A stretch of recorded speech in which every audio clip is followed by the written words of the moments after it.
कृष्णं वन्दे जगद्गुरुं नारायणं नमस्कृत्य नरं चैव नरोत्तमं देवीं सरस्वतीं व्यासं ततो जयमुदीरयेत् कृष्णद्वैपायनं व्यासं सर्वलोकहिते रतं वेदाब्जभास्करं वन्दे शमादिनिलयं मुनिम् शङ्कारूपेण मच्चित्तं पङ्कीकृतमभूद्यया किङ्करीयस्य सा माया शङ्कराचार्यमाश्रये भक्ताभीष्टफलप्रदं साक्षात् शिवरूपिणं नमामि सद्गुरुं शान्तं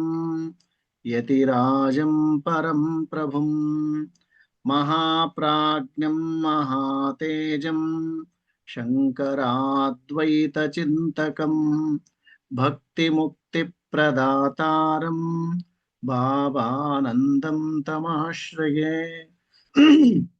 ಓಂ ನಮೋ ಭಗವತೆ ವಾಸುದೇವಾಯ. ಇಲ್ಲಿ ಸೇರಿರ್ತಕ್ಕಂತಹ ಎಲ್ಲ ವಿದ್ವಜ್ಜನರಿಗೆ ನಮಿಸುತ್ತಾ, ಪ್ರತಿ ವಾರ ಡಾಕ್ಟರ್ ವಿದ್ವಾನ್ ಯೋಗೇಶ್ ಗುರುಜಿಯವರು ತಮಗೆಲ್ಲ ಭಾಗವತದ ವಿಚಾರಗಳನ್ನ ಕುರಿತಾಗಿ ತಿಳಿಸ್ತಿರ್ತಕ್ಕಂತಹದ್ದು ಬಹಳ ಸಂತೋಷದಾಯಕವಾಗಿರ್ತಕ್ಕಂತಹದ್ದು.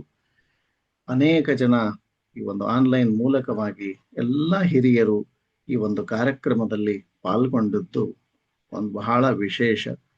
ಅಂಥದ್ರಲ್ಲಿ ಒಮ್ಮೆ ಯಾವುದೋ ಅನಿವಾರ್ಯ ಕಾರಣಗಳಿಗಾಗಿ ಅವರು ಬಿಡುವಂತಹ ಸಂದರ್ಭದಲ್ಲಿ ಅವರ ಕಾಳಜಿ ಬಹಳ ಮೆಚ್ಚಬೇಕಾಗಿರತಕ್ಕಂಥದ್ದು.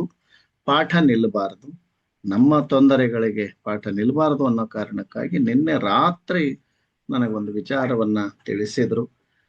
ಇವತ್ತ ರಾತ್ರಿ 11 ಬೆಳಿಗ್ಗೆ ಎದ್ದು ವಿಶ್ವವಿದ್ಯಾಲಯಕ್ಕೆ ಹೋಗಿ ಸಾಯಂಕಾಲ ಬಂದು ಒಂದು ಯಾವುದಾದ್ರೂ ವಿಚಾರಗಳನ್ನ ಚರ್ಚೆ ಮಾಡೋಣ, ಯಾಕಂದ್ರೆ ನಿಮ್ಮ ಜೊತೆ ಹೇಳೋದ್ರಿಂದ ನಮಗೂ ಕೆಲವು ವಿಚಾರಗಳು ತಿಳಿತಕ್ಕಂತಹದ್ದು ಅನ್ನೋ ಕಾರಣಕ್ಕಾಗಿ ಟೋಟಲ್ ಏನು ಒಂದು ವಿಚಾರವನ್ನ ಕುರಿತಾಗಿ ನಾವು ಭಾಗವತದಲ್ಲಿ ಇರುವಂತಹದ್ದು ಪುರಾಣಗಳು ಯಾವುವು, ಅದರಲ್ಲಿ ಭಾಗವತ ಪುರಾಣ ಏನು ಶ್ರೇಷ್ಠ, ಆಮೇಲೆ ಆ ಭಾಗವತ ಪುರಾಣದಲ್ಲಿ ಯಾವ ವಿಚಾರವನ್ನ ನಾನು ಹೇಳಬಹುದು ಅನ್ನುವಂತಹದ್ದನ್ನ ಕೆಲವೊಂದು ವಿಚಾರಗಳನ್ನ ತಮ್ಮೊಂದಿಗೆ ಹಂಚಿಕೊಳ್ಳಲಿಕ್ಕೆ ನಾನು ಇಷ್ಟಪಡ್ತೇನೆ. ಆತ್ಮೀಯರೇ, ನಮ್ಮ ಪ್ರಾಚೀನ ವೇದ ಪುರಾಣ ಕಾವ್ಯಗಳನ್ನ ನೋಡಿದಾಗ ನಮಗೆ ಮುಖ್ಯವಾಗಿ 3 ವಿಚಾರಗಳು ಕಂಡು ಬರುತ್ತವೆ. ಒಂದು ಪ್ರಭು ಸಂಹಿತ, ಮಿತ್ರ ಸಂಹಿತ, ಕಾಂತಾ ಸಂಹಿತ. ಏನ್ ಹಿಂಗಂದ್ರೆ ಪ್ರಭು ಸಂಹಿತ ಅಂತಕ್ಕಂಥದ್ದು ಏನು ಅಂದ್ರೆ, ಪ್ರಭು ಅಂದ್ರೆ ರಾಜ, ಅಂದ್ರೆ ರಾಜಾಜ್ಞೆ ಇದ್ದಂಗ. ರಾಜ ಹಿಂಗ ಮಾಡ್ಬೇಕು ಅಂತ ಹೇಳಿದ ಕ್ಷಣನೇ ಅದು ಆಗ್ಲೇಬೇಕು. ಅಂತಹದ್ದನ್ನ ಏನಂತ ಕರೀತಾರ? ಪ್ರಭು ಸಂಹಿತ ಅಂತ ಕರೀತಾರ. ನಮ್ಮಲ್ಲಿ ಪ್ರಭು ಸಂಹಿತಗಳು ಯಾವುವು ಅಂತ ಕೇಳಿದ್ರೆ, ವೇದಗಳು ಪ್ರಭು ಸಂಹಿತಗಳು. ಹೀಗೆ ಮಾಡ್ಬೇಕು ಅನ್ನುವಂತಹದ್ದನ್ನ ಹೇಳುವಂತಹದ್ದು ವೇದಗಳು. ಸತ್ಯಂ ವದ ಧರ್ಮಂಚರ, ಸತ್ಯಂ ಬ್ರೂಯಾತ್ ಪ್ರಿಯಂ ಬ್ರೂಯಾತ್ ನ ಬ್ರೂಯಾತ್ ಸತ್ಯಮಪ್ರಿಯಂ. ಹಿಂಗ ಮಾಡು, ಸತ್ಯವನ್ನೇ ನುಡಿ, ಧರ್ಮದಿಂದ ನಡೆ, ಸತ್ಯವನ್ನು ನುಡಿ, ಪ್ರಿಯವಾದದ್ದನ್ನೇ ನುಡಿ. ಮಾತೃದೇವೋ ಭವ, ತಾಯಿ ದೇವರು, ಪಿತೃದೇವೋ ಭವ, ಆಚಾರ್ಯ ದೇವೋ ಭವ. ಹಿಂಗ ಎಂತ ತಿಳ್ಕೊಂಡು ನಮಗೆ ರಾಜಾಜ್ಞ ರೂಪದಲ್ಲಿ ಹೇಳ್ತಕ್ಕಂಥವುಗಳು ಯಾವುವು ಅಂದ್ರೆ ವೇದಗಳು. ಆದ್ದರಿಂದ ಅವುಗಳಿಗೆ ಏನಂತ ಕರೀತಾರ? ಪ್ರಭು ಸಂಹಿತ ಅಂತ ಕರೀತಾರ. ಇನ್ನು ಎರಡನೇದು ಏನು ಅಂದ್ರೆ ಮಿತ್ರ ಸಂಹಿತ ಅಂತ. ಮಿತ್ರ ಸಂಹಿತ ಅಂತಂದ್ರೆ ಅದರ ಅರ್ಥ, ಮಿತ್ರ ಅಂದ್ರೆ ಗೆಳೆಯ.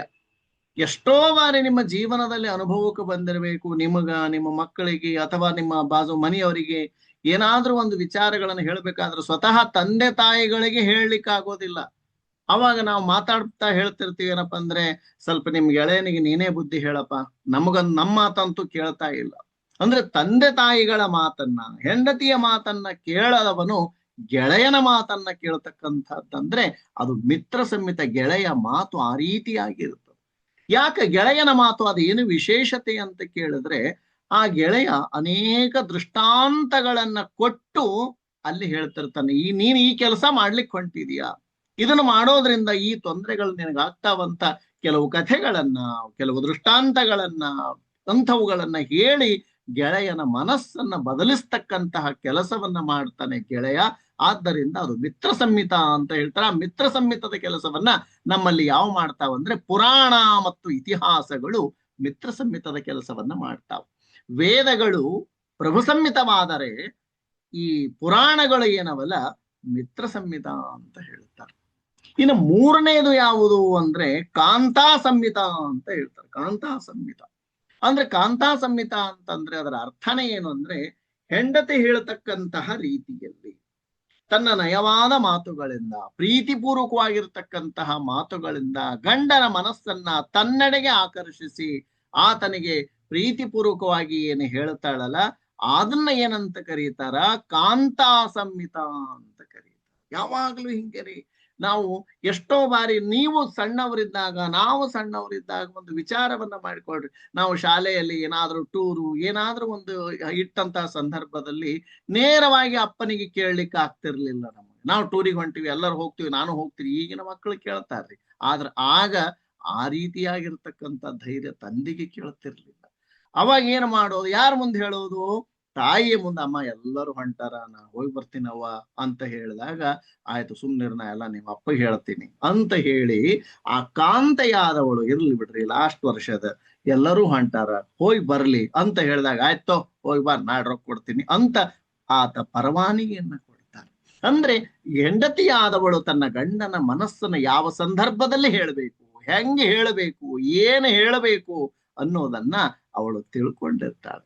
ಆ ರೀತಿಯಾಗಿ ಪ್ರೀತಿಪೂರ್ವಕವಾಗಿ ತನ್ನತ್ತ ಆಕರ್ಷಣೆ ಮಾಡಿಕೊಂಡು ಹೇಳ್ತಕ್ಕಂಥದ್ದು ಕಾಂತಾ ಸಂಹಿತ. ಆ ಕಾಂತಾ ಸಂಹಿತದ ಕೆಲಸವನ್ನ ನಮ್ಮಲ್ಲಿ ಯಾವ ಮಾಡ್ತಾವ ಅಂದ್ರ ಕಾವ್ಯಗಳು ಮಾಡ್ತಾವ. ಹಿಂಗ ಪ್ರಭು ಸಂಹಿತ ವೇದಗಳು, ಮಿತ್ರ ಸಂಹಿತ ಪುರಾಣ ಇತಿಹಾಸ, ಕಾಂತಾ ಸಂಹಿತ ಕಾವ್ಯಗಳು. ಅದರೊಳಗ ವೇದಗಳು ಅಂತಾಗಲೇ ಪ್ರಭು ಸಂಹಿತ ಅಂತ ಹೇಳಿದೆ. ಇದನ್ನ ವೇದಗಳನ್ನ ವೇದವ್ಯಾಸರು ಸಂಪಾದಿಸರು, ತಮಗೆಲ್ಲ ಗೊತ್ತಿರತಕ್ಕಂಥದ್ದು.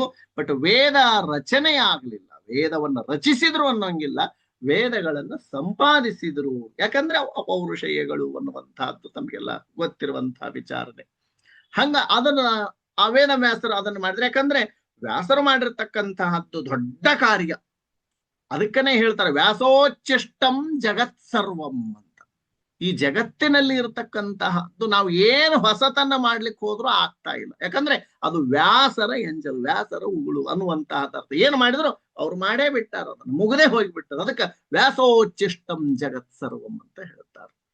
ವೇದಗಳನ್ನ ಅವರು ಸಂಪಾದನ ಮಾಡುವುದರ ಜೊತೆಗೆ ಪುರಾಣಗಳನ್ನು ಕೂಡ ಅವರು ರಚಿಸಿದ್ರು. ವ್ಯಾಸರಿಂದಲೂ ರಚಿಸಲ್ಪಟ್ಟಿರ್ತಕ್ಕಂಥವು ಪುರಾಣಗಳು, ಅನೇಕ ಪುರಾಣಗಳು. ಅಂದ್ರೆ ಪುರಾಣ ಅಂದ್ರೆ ಏನು, ಭಾಗವತ ಪುರಾಣ ಅಂತ ನೀವೆಲ್ಲ ಅದ್ರ ಪ್ರತಿ ವರ್ಷವನ್ನ ಕಲಿತ ಪ್ರತಿ ಇದನ್ನು ಕೂಡ ವಾರ ವಾರ ಅದನ್ನ ಹೇಳ್ತಾ ಬಂದಿರಿ. ಪುರಾಣ ಅಂದ್ರೆ ಏನು ಅಂದ್ರೆ ಆರಂಭದಲ್ಲೇ ಹೇಳಿರ್ತಕ್ಕಂಥದ್ದು ನೀವು ಕೇಳ್ಕೊಂಡಿರಿ. ಪುರಾ ಅಪಿ ನವಂ ಇತಿ ಪುರಾಣಂ, ಪುರಾ ಅಪಿ ನವಂ ಇತಿ ಪುರಾಣಂ. ಅತ್ಯಂತ ಹಳೆಯ ಅಂದ್ರೆ ಹಳೆಯ ವಿಷಯವಾದರೂ ಕೂಡ ನವೀನ ರೀತಿಯಲ್ಲಿ ಹೇಳು. ವಿಷಯ ಹಳೆದೆ, ಆದ್ರೆ ಹೇಳ್ತಕ್ಕಂತಹ ರೀತಿ ಏನದಲ್ಲ ಅದು ನವೀನ ರೀತಿಯಲ್ಲಿ ಹೇಳ್ತಕ್ಕಂತಹದ್ದು ಪುರಾಣ ಅಂತ. ಆದರೆ ಇತ್ತೀಚೆಗೆ ಪುರಾಣ ಅನ್ನುವಂತಹದ್ದನ್ನ ನಾವು ಬೇರೆ ರೀತಿಯಿಂದ ಬಳಸ್ತೀವಿ. ಭಾಷಾ ಇದರಲ್ಲಿ ಶಾಸ್ತ್ರದಲ್ಲಿ ಇದನ್ನು ಹೀನಾರ್ಥ ಪ್ರಾಪ್ತಿ ಅನ್ನುವ ಅರ್ಥದಲ್ಲಿ, ಕೆಟ್ಟ ಅರ್ಥದಲ್ಲಿ ಬಳಸ್ತಾ ಇದ್ದಾರೆ. ನಮ್ಮಲ್ಲಿ ಬಹಳ ಕೆಟ್ಟರು ಕೆಲವೊಂದು ವಿಚಾರಗಳನ್ನ ಈ ಪುರಾಣ, ಅಯ್ಯೋ ಅವಂದ ದೊಡ್ಡ ಪುರಾಣ ನೋಡ್ರಿ, ಆ ಪುರಾಣವನ್ನ ಎಂಥ ಶ್ರೇಷ್ಠವಾದದ್ದನ್ನ ಯಾವ ರೀತಿಯಾಗಿ ಮಾಡ್ತಾ ಇದ್ದೀವಿ. ಇಂಥವುಗಳನ್ನ ಭಾಷಾಶಾಸ್ತ್ರದಲ್ಲಿ, ಭಾಷಾ ವಿಜ್ಞಾನದಲ್ಲಿ ಹೀನಾರ್ಥ ಪ್ರಾಪ್ತಿ ಅಂತ ಕರೀತಾರೆ. ಅವುಗಳನ್ನು ಹೀನಾರ್ಥ ಪ್ರಾಪ್ತಿ ಮಾಡ್ಬಿಡ್ತೀವಿ. ಕೆಲವು ಉತ್ತಮಾರ್ಥ ಪ್ರಾಪ್ತಿ ಆದ್ರೆ ಕೆಲವು ಹೀನಾರ್ಥ ಪ್ರಾಪ್ತಿ ಆಗ್ತಾವ. ಈ ಉದಾಹರಣೆ ಅದೇ ರೀತಿ ನಿಮಗೆ ಇನ್ನೂ ಗೊತ್ತಾಗಂಗೆ ಹೇಳ್ಬೇಕಾದ್ರೆ, ಈ ತೀರ್ಥ ಎಂತಹ ಪವಿತ್ರ ಜಲ ರೀ ತೀರ್ಥ ಅದು. ಆದ್ರೆ ತೀರ್ಥವನ್ನ ಯಾವುದೋ ತೀರ್ಥ ತೊಗೊಂಡಂಗೆ ಕಾಣ್ತಾನವ ಅಂದ್ರೆ ಅದರ ಅರ್ಥ ಬೇರೆನೇ ಅರ್ಥ. ಇನ್ನು ಅಗ್ನಿಹೋತ್ರಿಗಳು ಎಂತಹ ಪವಿತ್ರರವರು, ಎಂತಹ ಪುಣ್ಯ ಕಾರ್ಯ ಮಾಡ್ತಕ್ಕಂಥ ಅವ್ನ ಅಗ್ನಿಹೋತ್ರಿಗಳು ಯಾವುದಕ್ಕಂತಾರಂತ ತಮ್ಗೆಲ್ಲ ಬಹುಶಃ ಗೊತ್ತಿರ್ಬೋದು. ಓಹ್, ಅಗ್ನಿಹೋತ್ರಿಗಳವರೆಲ್ಲ ಅಂತ ಆ ರೀತಿ ಹೇಳ್ತಕ್ಕಂಥ. ಆಮೇಲೆ ಅದೇ ರೀತಿ ಮಂಗಳಾರತಿ ಅನ್ನುವಂಥ ದೇವರು ಮಾಡ್ತಕ್ಕಂಥ ಮಂಗಳಾರತಿ ಆಯ್ತಾನಪ್ಪ, ಮಂಗಳಾರತಿ ಅಂದ್ರೆ ಅದರ ಅರ್ಥ ಏನು? ಪುಷ್ಪಾರ್ಚನೆ ಆಯ್ತಾನ, ಅಷ್ಟೋತ್ತರ ಆಯ್ತೇನು? ಈ ರೀತಿಯಾಗಿ ಇವುಗಳನ್ನು ಹೀನಾರ್ಥ ಪ್ರಾಪ್ತಿ ಮಾಡಿರ್ತಕ್ಕಂಥದ್ದನ್ನು ನೋಡ್ತೀವಿ ನಾವು. ಆದರೆ ಅದಲ್ಲ, ಪುರಾಣ ಅಂತಂದ್ರೆ ಅದರ ಅರ್ಥನೇ ಹೇಳಿದೆವು ಆಗಲೇ. ಯಾವುದಪ್ಪ ಅಂದ್ರೆ ಅತ್ಯಂತ ಹಳೆಯ ವಿಷಯವಾದರೂ ಸಹಿತ ಒಳ್ಳೆಯ ದೃಷ್ಟಾಂತಗಳನ್ನ ಹೇಳಿ ನಮ್ಮ ಮನಸ್ಸಿಗೆ ನಾಟುವಂತೆ ಹೇಳ್ತಕ್ಕಂಥ ಕಾರ್ಯವನ್ನ ಮಾಡುವಂತಹದ್ದು ಯಾವುದು? ಪುರಾಣ. ಹಾಗಾದ್ರೆ ಈ ಪುರಾಣಗಳು ಬೋಧಿಸ್ತಕ್ಕಂಥದ್ದು ಏನು? ಭಕ್ತಿ, ಕರ್ಮ ಮತ್ತು ಜ್ಞಾನ. ಎಲ್ಲ ವೇದಗಳು ಹೇಳಿರುವುದು ಇದನ್ನೇ, ಪುರಾಣಗಳು ಹೇಳುವುದು ಇದನ್ನೇ. ಭಕ್ತಿ, ಕರ್ಮ ಮತ್ತು ಜ್ಞಾನ ಇವು ಮೂರು ಪುರಾಣದ ವಿಷಯ ವಸ್ತುಗಳು. ಅದರೊಳಗ ಭಕ್ತಿಯನ್ನ ಪ್ರಧಾನವಾಗಿ ಈ ಪುರಾಣ ಎತ್ತಿ ಹಿಡಿತದೆ. ಭಕ್ತಿಪೂರ್ವಕವಾಗಿ ನಾವು ಹೇಳ್ತಕ್ಕಂತಹದ್ದನ್ನ ಈ ಪುರಾಣದಲ್ಲಿ ಹೆಚ್ಚು ನಾವು ಕಾಣ್ತೀವಿ. ಭಕ್ತಿಗೆ ಹೆಚ್ಚಿನ ಆದ್ಯತೆ. ಭಕ್ತಿ, ಕರ್ಮ, ಜ್ಞಾನ ಈ ಮೂರು ಇದ್ರೂ ಸಹಿತ ಭಕ್ತಿಗೆ ಹೆಚ್ಚಿನ ಆದ್ಯತೆಯನ್ನ ಈ ಪುರಾಣಗಳು ನೀಡ್ತವೆ. ಈ ಪುರಾಣಗಳಲ್ಲಿ ಬರ್ತಕ್ಕಂತಹದ್ದು ಮುಖ್ಯವಾಗಿರುವಂತಹದ್ದು 5 ಲಕ್ಷಣಗಳು. ಸರ್ಗಶ್ಚ ಪ್ರತಿಸರ್ಗಶ್ಚ ವಂಶೋ ಮನ್ವಂತರಾಣಿ ಚ ವಂಶಾನುಚರಿತಂಚೇತಿ ಪುರಾಣಂ ಪಂಚಲಕ್ಷಣಂ ಅಂತ ಹೇಳ್ತಾರೆ. ಅಂದ್ರೆ ಪುರಾಣದಲ್ಲಿ ಏನೇನು ಬರ್ತಾವ? ಸರ್ಗ ಅಂದ್ರೆ ಬ್ರಹ್ಮ ಸೃಷ್ಟಿ, ಪ್ರತಿಸರ್ಗ ಜಗತ್ತಿನ ಮರುಸೃಷ್ಟಿ, ವಂಶ ಅಂದ್ರೆ ದೇವತೆ ಮತ್ತು ಋಷಿಗಳ ವಂಶಾವಳಿ, ಮನ್ವಂತರ ಬರ್ತದ ವಿಭಿನ್ನ ಕಾಲಾವಳಿಗಳು, ವಂಶಾನುಚರಿತಂ ಅಂದ್ರೆ ರಾಜರ ಮಹಾನ್ ವ್ಯಕ್ತಿಗಳ ಒಂದು ಇತಿಹಾಸ ಇದ್ರೊಳಗೆ ಇರ್ತದ.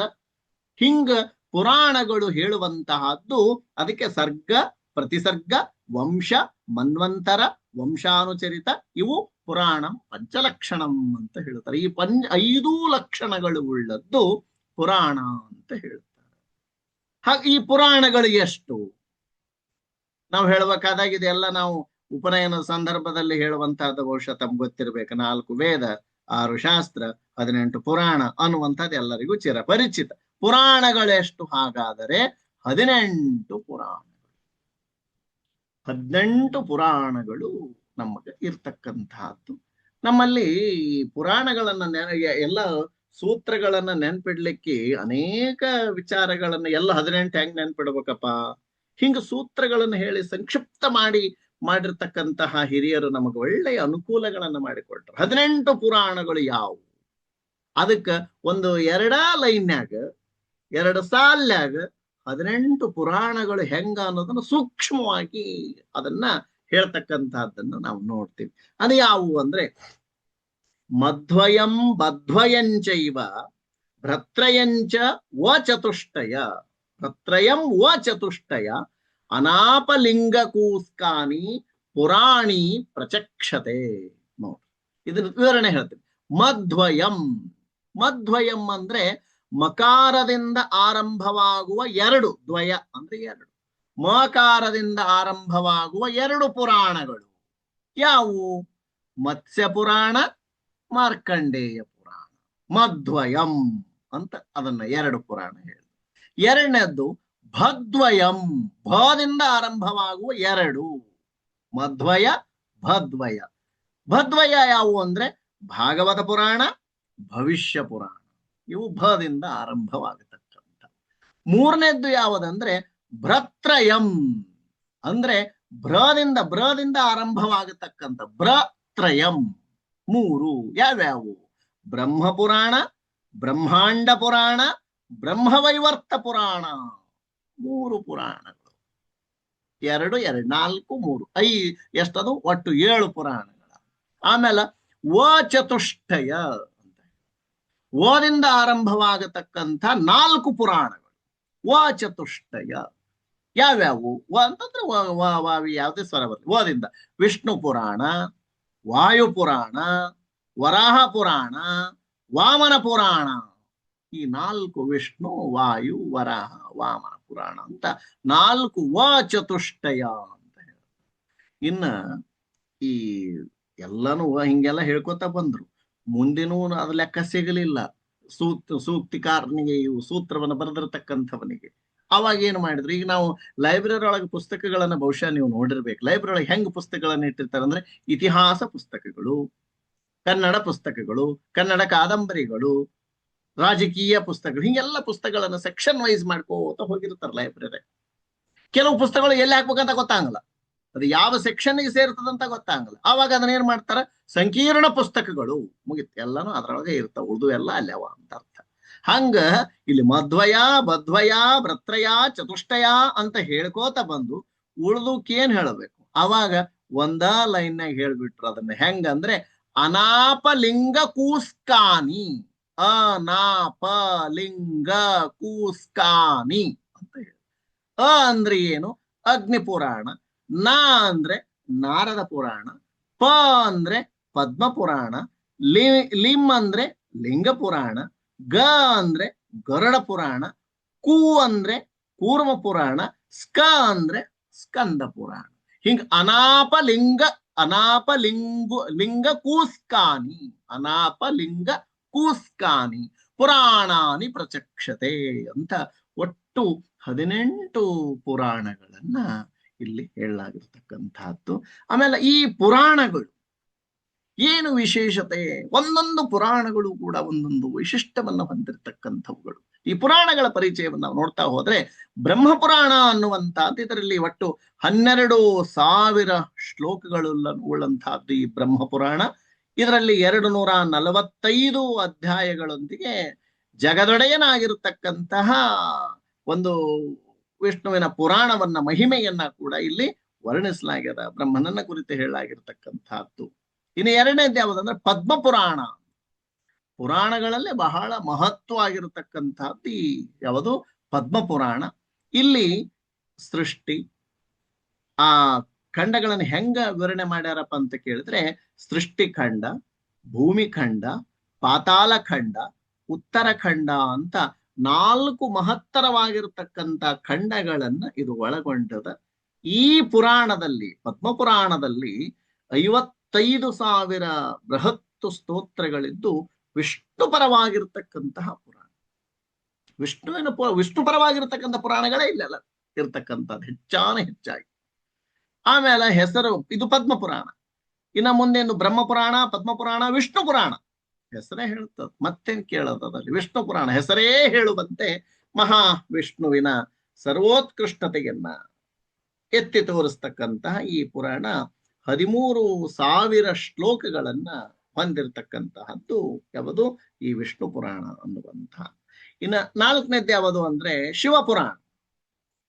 ಈ ಪುರಾಣ ಮಹೇಶ್ವರನ ಮಹಿಮೆಯನ್ನ, ಶಿವ ಮಹೇಶ್ವರನ ಮಹಿಮೆಯನ್ನು ಸವಿಸ್ತಾರವಾಗಿ ವರ್ಣಿಸ್ತಕ್ಕಂತಹ ಅನೇಕ ತತ್ವಗಳನ್ನ, ಶತರುದ್ರದ ಮಂತ್ರಾರ್ಥವನ್ನ ಈ ಪುರಾಣದಲ್ಲಿ ಹೇಳಲಾಗಿದೆ. 24,000 ಶ್ಲೋಕಗಳನ್ನ ಇದು ಒಳಗೊಂಡಿರ್ತಕ್ಕಂಥದ್ದು. ಪರಶಿವನ ಪರವಾಗಿರ್ತಕ್ಕಂತಹ ಪುರಾಣ ಈ ಶಿವಪುರಾಣ. ಇನ್ನ ನೀವು ಪ್ರತಿ ಮಾಡ್ತಕ್ಕಂತಹ ಒಂದು ಭಾಗವತ ಪುರಾಣ. ಇದು ಭಾಗವತ ಅಂದ್ರೆ ಶ್ರೀಕೃಷ್ಣ ಭಾಗವತನೇ, ಕೃಷ್ಣ ಚರಿತೆ, ಭಾಗವತ ಚರಿತೆ. ಅದಕ್ಕ ಇದರಲ್ಲಿ ಹರಿಯೇ ಸರ್ವೋತ್ತಮನಂತಕ್ಕಂತಹ ತತ್ವವನ್ನ ಇದರೊಳಗೆ ಪ್ರತಿಪಾದಿಸಿದ್ದು. ವೇದಾಂತದ ವಿಷಯ, ಶ್ರೀ ಮಹಾವಿಷ್ಣುವಿನ ದಶಾವತಾರಗಳ ಮಹಿಮೆ, ಬಹುಮುಖ್ಯವಾಗಿ ಅಷ್ಟೇ ಅಲ್ಲ, ವೇದ ಮಾತೆಯಾಗಿರತಕ್ಕಂತಹ ಗಾಯತ್ರಿ ಮಂತ್ರದ ಮಹಿಮೆ ಈ ಭಾಗವತ ಪುರಾಣದಲ್ಲಿ ಬರ್ತದೆ. ಅದರ ಜೊತೆಗೆ ಕೃಷ್ಣಾವತಾರದ ಮಹಿಮೆಯೊಂದಿಗೆ 18,000 ಶ್ಲೋಕಗಳು ಈ ಭಾಗವತ ಪುರಾಣದಲ್ಲಿ ಇರ್ತಕ್ಕಂತಹದ್ದು. ಇದು ಭಾಗವತ ಪುರಾಣವನ್ನ ಪುರಾಣ ರತ್ನ ಅಂತ ಕರೀತಾರೆ. ಹೆಚ್ಚು ಪುರಾಣಗಳು ನಡೆದಿರ್ತಕ್ಕಂಥದ್ದು ಭಾಗವತ ಪುರಾಣ, ಭಾಗವತ ವ್ಯಾಖ್ಯಾನ, ಅನೇಕ ಕಡೆ ಭಾಗವತಾದಿ ಗ್ರಂಥಗಳ ಅವಲೋಕನಗಳು, ಅದರ ಬಗ್ಗೆ ಉಪನ್ಯಾಸಗಳು, ಪ್ರವಚನಗಳು ಸಾಕಷ್ಟು ಕಡೆ ನಡೆದಿರ್ತಕ್ಕಂಥ ಭಾಗವತ ಸಪ್ತಾಹ ಅಂತ ಮಾಡ್ತಾರ. ಹಿಂಗ ಆ ಭಾಗವತದ ಬಗ್ಗೆ ಹೆಚ್ಚು ಅಧ್ಯಯನ, ಅದಕ್ಕೆ ಪುರಾಣಗಳಲ್ಲೇ ಪುರಾಣ ರತ್ನ ಅಂತ ಈ ಭಾಗವತವನ್ನ ಕರೀತಾರೆ. ಇನ್ನು 6ನೇದ್ದು ಯಾವುದಂದ್ರೆ ನಾರದೀಯ ಪುರಾಣ ಅಂತ. ನಾರದೀಯ ಪುರಾಣ 18 ಪುರಾಣಗಳಲ್ಲಿ ಬರುವ ಎಲ್ಲ ಮಹತ್ವದ ಪುರಾಣಗಳನ್ನ ಬಹಳ ಸೂಕ್ಷ್ಮವಾಗಿ ಈ ಪುರಾಣದಲ್ಲಿ ವಿವರಿಸಲಾಗಿದೆ. ನಮ್ಮ ಪ್ರಾಚೀನ ಗ್ರಂಥಗಳನ್ನು ನೋಡಿದಾಗ ಒಮ್ಮೊಮ್ಮೆ ಕೆಲವೊಬ್ರು ಮಾಡಿರ್ತಕ್ಕಂತಹ ರೀತಿ ನೋಡಿದಾಗ ಇದು ಉದಾಹರಣೆ ಗೊತ್ತಾಗ್ತದೆ. ಈ ಕಾವ್ಯ ಮೀಮಾಂಸೆಯಲ್ಲಿ ಅಭಿನವಗುಪ್ತ ಅಂತ ಬರ್ತಾನೆ. ಅಭಿನವಗುಪ್ತ ಅವ ಸ್ವತಂತ್ರವಾಗಿರ್ತಕ್ಕಂಥ ಕಾವ್ಯದಕ್ಕಿಂತ ಹೆಚ್ಚಾಗಿ ವ್ಯಾಖ್ಯಾನ ಗ್ರಂಥಗಳನ್ನು ಕುರಿತಾಗಿನೇ ಕಾವ್ಯವನ್ನ ಆತ ಬರೆದ. ಅಭಿನವ ಭಾರತಿ ಅಂತಕ್ಕಂತಹದ್ದಾಗಿರಬಹುದು, ಅಥವಾ ಈ ಧ್ವನ್ಯ ಲೋಕಲೋಚನ ಅನ್ನುವಂತಹದ್ದು, ಈ ಎಲ್ಲಾ ವ್ಯಾಖ್ಯಾನ ಗ್ರಂಥಗಳೊಳಗ ಆತ ಯಾಕ ನಮಗ ಮೀಮಾಂಸೆಯಲ್ಲಿ ಅತಿ ವಿಶೇಷವಾಗಿ ಕಂಡು ಬರ್ತಾನ ಅಭಿನವಗುಪ್ತ ಅಂತ ಕೇಳಿದ್ರ, ಹಿಂದಿನವರ ಹೇಳಿದ್ದನ್ನ ಸಂಕ್ಷಿಪ್ತವಾಗಿ ಎಲ್ಲ ಹೇಳ್ಕೊಂಡು ಬಂದು ತನ್ನ ತತ್ವವನ್ನ ಪ್ರತಿಪಾದಿಸ್ತಾನೆ. ಹಂಗಾಗಿ ಪ್ರಾಚೀನ ಗ್ರಂಥಗಳು ನಮಗೆ ಸಿಕ್ಕೇ ಇಲ್ಲ, ಆದ್ರೆ ಅವನ್ಲಿಂದ ಗೊತ್ತಾಗ್ತದ ಪ್ರಾಚೀನ ಗ್ರಂಥ ಇತ್ತು, ಅವರ ತತ್ವ ಹಿಂಗಿತ್ತು, ಅವರ ಸಿದ್ಧಾಂತ ಹಿಂಗಿತ್ತು ಅಂತ ಗೊತ್ತಾಗ್ತದೆ. ಹಿಂಗ ಈ ನಾರದ ಪುರಾಣದಲ್ಲಿ ಏನ್ ಮಾಡ್ಯಾರಪ್ಪ ಅಂತ ಕೇಳಿದ್ರೆ, ಎಲ್ಲಾ ಪುರಾಣಗಳನ್ನ ಸೂಕ್ಷ್ಮವಾಗಿ ಇದರಲ್ಲಿ ವರ್ಣಿಸಲಾಗ್ಯದ. 24,000 ಶ್ಲೋಕಗಳಿದ್ದು ಮಹಾವಿಷ್ಣುವನ್ನ ಸಾಧಿಸ್ತಕ್ಕಂಥ, ಯಾಕಂದ್ರೆ ನಾರದ ಅಂದ್ರೆ ನಾರಾಯಣ ನಾರಾಯಣ ನಾರಾಯಣ ಅಂತ ಯಾವಾಗ್ಲೂ ನಾರಾಯಣ ಸ್ಮರಣೆ ಮಾಡ್ತಕ್ಕಂಥ ಮಹಾವಿಷ್ಣುವಿನ ಮಹಿಮೆಯನ್ನೇ ಇದರಲ್ಲಿ ಸಾರಲಾಗ್ಯದ ಅನ್ನುವಂತಹದ್ದು. ಇನ್ನ ಮಾರ್ಕಂಡೇಯ ಪುರಾಣ, ಈ ಮಾರ್ಕಂಡೇಯ ಪುರಾಣ 9,000 ಶ್ಲೋಕಗಳುಳ್ಳಂತಹದ್ದು. 14 ಮನ್ವಂತರಗಳ ಕಥೆಯೊಂದಿಗೆ ಜಗತ್ತಿನಲ್ಲಿ ಸರ್ವಶ್ರೇಷ್ಠವಾಗಿರತಕ್ಕಂತಹದ್ದು, ಬಹಳ ಶ್ರೇಷ್ಠವಾಗಿರತಕ್ಕಂತಹದ್ದು ಶ್ರೀ ದೇವಿ ಮಹಾತ್ಮೆ. ಏನು ಸಪ್ತಶತಿ ಅಂತ ಏನು ದುರ್ಗಾ ಸಪ್ತಶತಿ ಎಲ್ಲರೂ ಪಾರಾಯಣ ಮಾಡ್ತಿರ್ತಿರಲ್ಲ, ಆ ದುರ್ಗಾ ಸಪ್ತಶತಿ ಬರ್ತಕ್ಕಂಥದ್ದು ಈ ಮಾರ್ಕಂಡೇಯ ಪುರಾಣದಲ್ಲಿ ಅನ್ನುವಂತಹದ್ದು. ಅದಕ್ಕ ಇದನ್ನ ಮೋಕ್ಷಕ್ಕಾಗಿ ಕೆಲವು, ಆಮೇಲೆ ಭೋಗಕ್ಕಾಗಿ ಕೆಲವು, ಅದಕ್ಕ ಭೋಗಶ್ಚ ಮೋಕ್ಷಶ್ಚ ಕರಸ್ಥ ಏವ, ಭೋಗ ಪ್ರಧಾನ ಮತ್ತು ಮೋಕ್ಷ ಪ್ರಧಾನ ಎರಡೂ ಇರತಕ್ಕಂತಹದ್ದು ಎಲ್ಲಿ ಅಂದ್ರೆ ಈ ದೇವಿಯಲ್ಲಿ ಅನ್ನುವಂತಹದ್ದು. ಅಂತಹ ದೇವಿ ಮಹಾತ್ಮೆಯಲ್ಲ ಕಲಿಯುಗದಲ್ಲಂತರೂ ಆರಾಧಿಸ್ತಕ್ಕಂತಹದ್ದು ಕಲವು ಚಂಡಿ ವಿನಾಯಕು ಅಂತ ಹೇಳ್ತಾರೆ. ಒಂದು ಚಂಡಿಯನ್ನ, ಇನ್ನೊಂದು ವಿನಾಯಕ, ಶೀಘ್ರ ಫಲಪ್ರದವಾಗಿರತಕ್ಕಂತಹ ದೇವತೆಗಳು ಅಂತ ಹೇಳ್ತಾರೆ. ಅಂತಹ ದೇವಿಯ ಮಹಾತ್ಮೆಯನ್ನ, ಸಪ್ತಶತಿಯ ವಿಚಾರಗಳನ್ನ, ಜಗನ್ಮಾತೆಯ ಮಹಿಮೆಯನ್ನ ಸಾರ್ತಕ್ಕಂತಹ ಪುರಾಣ ಈ ಮಾರ್ಕಂಡೇಯ ಪುರಾಣದಲ್ಲಿ ಬರ್ತಕ್ಕಂತಹದ್ದು. ಇನ್ನು 8ನೇದ್ದು ಅಗ್ನಿ ಪುರಾಣ ಅಂತ, 15,100. ನೋಡಿ ಇಲ್ಲಿ ಈ ಶ್ಲೋಕಗಳು 15,100 ಶ್ಲೋಕಗಳು ಇಲ್ಲಿ ನಾವಲ್ಲ. ಬಹುಮುಖ್ಯವಾಗಿ ಇದ್ರೊಳಗ ಅಗ್ನಿ ಪುರಾಣದೊಳಗ ವ್ಯಾಕರಣ, ವೈದ್ಯಶಾಸ್ತ್ರ, ಜ್ಯೋತಿಷ್ಯ ಶಾಸ್ತ್ರ, ಧನುರ್ವೇದ ಹೆಂಗದ, ಶಿಲ್ಪಕಲೆ ಹೆಂಗದ, ಸಾಹಿತ್ಯ, ಗಾಂಧರ್ವ ವೇದ, ದರ್ಶನಗಳು, ಹೀಗೆ ವಿದ್ಯೆಗಳಿಗಾಗಿಯೇ ಇರತಕ್ಕಂತಹ ಒಂದು ಮಹಾಪುರಾಣ ಈ ಅಗ್ನಿ ಪುರಾಣ. ನಾವೆಲ್ಲ ಪುರಾಣಗಳಂದ್ರೆ ದೇವರ ಲೀಲೆಗಳು ಅಂತ ಅನ್ಕೊಂಡಿರ್ತೀವಿ. ಎಲ್ಲ ವಿಧಾನಗಳು ಪುರಾಣಗಳಲ್ಲಿ ಅಳವಟ್ಟಿರ್ತಕ್ಕಂಥದ್ದನ್ನು ನಾವು ನೋಡ್ತೀವಿ. ಇದು ಅಗ್ನಿ ಪುರಾಣ. ಅಂದ್ರೆ ಮುಂದೆ 9ನೇದು ಭವಿಷ್ಯ ಪುರಾಣ ಅಂತ, 14,000 ಶ್ಲೋಕಗಳಿಂದ ಕೂಡಿರ್ತಕ್ಕಂತಹ ಇದು ಕಲಿಯುಗದ ಮಹಿಮೆಗಳನ್ನ ಸವಿಸ್ತಾರವಾಗಿ ವಿವರಿಸ್ತದ. ಆಚಾರ, ವಿಚಾರ, ನಡೆ, ನುಡಿ, ಜೀವನ ಶೈಲಿ ಹೆಂಗಿರಬೇಕು ಅನ್ನೋದನ್ನ ಇದ್ರೊಳಗ ತಿಳಿಸ್ತದ. ನೋಡ್ರಿ, ಈ ಪುರಾಣಗಳು ನಾವೆಲ್ಲ ಇತ್ತೀಚೆಗೆ ನಮ್ಮ ಸಂಸ್ಕೃತಿಯನ್ನ ಬಿಟ್ಟು ಪಾಶ್ಚಿಮಾತ್ಯ ಸಂಸ್ಕೃತಿಯ ಕಡೆಗೆ ನಾವು ವಾಲ್ತಾ ಇದ್ದೀವಿ. ಇಂತಹ ಕೆಟ್ಟ ನಡವಳಿಕೆಯಿಂದ ಆಗತಕ್ಕಂತಹ ದುಷ್ಪರಿಣಾಮಗಳನ್ನ ಎಳೆಯಾಗಿ ವಿವರಿಸ್ಯಾರ. ಅಂದ್ರೆ ಪಾಶ್ಚಿಮಾತ್ಯ ಅಂತಲ್ಲ, ಸಂಸ್ಕೃತಿಯನ್ನ ನಾವು ಸಂಸ್ಕೃತಿಯನ್ನ ಬಿಟ್ರೆ, ಸಂಸ್ಕೃತಿಹೀನರಾದ್ರೆ ಏನಾಗ್ತದ? ಇವತ್ತಿನ ದಿನ ಅದೇ ನಡೆದಿರ್ತಕ್ಕಂಥದ್ದು. ಪ್ರತಿನಿತ್ಯ ಪೇಪರ್ನಲ್ಲಿ, ಟಿವಿಯಲ್ಲಿ ನೋಡ್ತೀರಿ, ಯಾರನ್ನೋ ಕೊಲ್ಲೋದು, ಯಾರನ್ನೋ ಇದು ಮಾಡೋದು, ಯಾರ ಮೇಲೆ ಯಾರಿಗೂ ನಂಬಿಕೆ ಇಲ್ಲ, ಸ್ವಾರ್ಥ.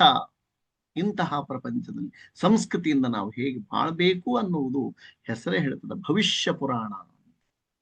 ಇವೆಲ್ಲ ಪ್ರಾಚೀನ ಇವುಗಳನ್ನ ಓದ್ತಕ್ಕಂಥದ್ದು ಸಂಪೂರ್ಣವಾಗಿ ನಾವು ಬಿಟ್ಟೇವೆ. ಅಯ್ಯೋ ಅವನ ಪುರಾಣ ಹೇಳ್ಕೊತ ಕೂತಾನ.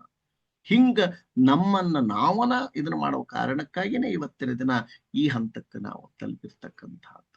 ಅದಕ್ಕೆ ಈ ಭವಿಷ್ಯ ಪುರಾಣದಲ್ಲಿ ಮನುಷ್ಯ ಹೇಗೆ ಬಾಳ್ಬೇಕು, ನಮ್ಮ ಭಾರತೀಯ ಸಂಸ್ಕೃತಿಯನ್ನು ಎತ್ತಿ ಹಿಡಿತಕ್ಕಂಥ ಕೆಲಸವನ್ನ ಈ ಭವಿಷ್ಯ ಪುರಾಣ ಮಾಡ್ತದೆ. ಇನ್ನ 10ನೇದ್ದು ಬ್ರಹ್ಮವೈವರ್ತ ಪುರಾಣ ಅಂತ. ಬ್ರಹ್ಮವೈವರ್ತ ಪುರಾಣ ಇದು 18,000 ಶ್ಲೋಕಗಳನ್ನ ಹೊಂದಿರತಕ್ಕಂತಹ ಈ ಬ್ರಹ್ಮವೈವರ್ತ ಪುರಾಣ ನಾರದರ ಸಂವಾದ ಆಗಿರಬಹುದು, ಬ್ರಹ್ಮವರಹ ಸಂವಾದ, ಸಾವರ್ಣಿ ಮನು ಅವರು ಮಾಡಿರ್ತಕ್ಕಂಥ ಸಂವಾದ, ಪ್ರಪಂಚದ ಸೃಷ್ಟಿಯ ಬಗ್ಗೆ ವಿಶೇಷವಾಗಿ ಪ್ರಪಂಚ ಹೆಂಗ ಸೃಷ್ಟಿಯಾಯಿತು ಆ ವರ್ಣಿಸಲಾಗಿರ್ತಕ್ಕಂಥ ಪುರಾಣ ಎಲ್ಲ. ನಾನು ಆಗಲೇ ಒಂದು ಮಾತನ್ನು ಹೇಳಿದೆ, ವೇದಗಳ ಹಿನ್ನೆಲೆಯಲ್ಲೇ ಬಂದಿರತಕ್ಕಂತಹದ್ದು ಅವು ಹೆಂಗ್ ಬಂದವು? ಈಗ ನಾವು ಹೇಳ್ಬೇಕಾದಾಗ ಮೊದಲ ಯಾವುದು? ಮೊದಲ ಭೂಮಿ ಇತ್ತೋ, ಮೊದಲ ಆಕಾಶ ಇತ್ತೋ, ಮೊದಲ ನೀರಿತ್ತೋ, ಮೊದಲ ಅಗ್ನಿ ಇತ್ತೋ? ಇಂಥ ವಿಚಾರಗಳನ್ನ ನಾವೆಲ್ಲ ಅನೇಕ ವಿಜ್ಞಾನಿಗಳು ಮಾಡಿದ್ರು, ಹಂಗ ಮಾಡಿದ್ರು ಅಂತ ನಾವೆಲ್ಲ ಹೇಳ್ತೀವಿ.